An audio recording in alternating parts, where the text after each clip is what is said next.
Créé en 1948, le Flying Disc fait de plus en plus d'adeptes en France. À l'origine pratiqué à l'aide de moules à tarte, l'Ultimate utilise désormais un objet adapté, le frisbee.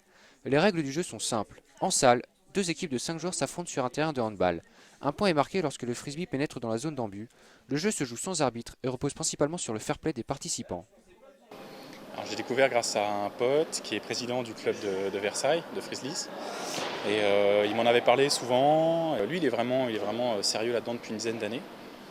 Et moi, j'avais besoin d'arrêter le foot. Et donc, c'était une transition idéale. Et puis, découvrir autre chose. Et, le sport en lui-même, en fait, ça a démarré assez vite. J'ai eu le sentiment de progresser assez vite. Donc, ça a fonctionné, quoi. Ça m'a plu direct, quoi.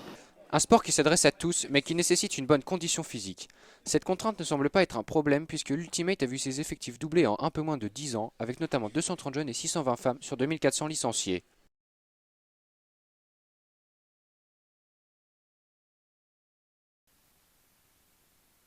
Il y a de plus en plus de compétitions. Tous les week-ends, quasiment, il se passe quelque chose au niveau Ultimate. Donc, c'est quelque chose qui nous fait dire qu'il n'y a pas de raison que ça s'arrête. Très développé dans les pays anglo-saxons, le Flying Disc continue de s'implanter en France avec 72 clubs, dont 17 en région parisienne. Au niveau mondial, 54 pays font partie de la Fédération internationale d'Ultimate. Une démarche a déjà été entamée afin de faire reconnaître le Flying Disc par le Comité international olympique.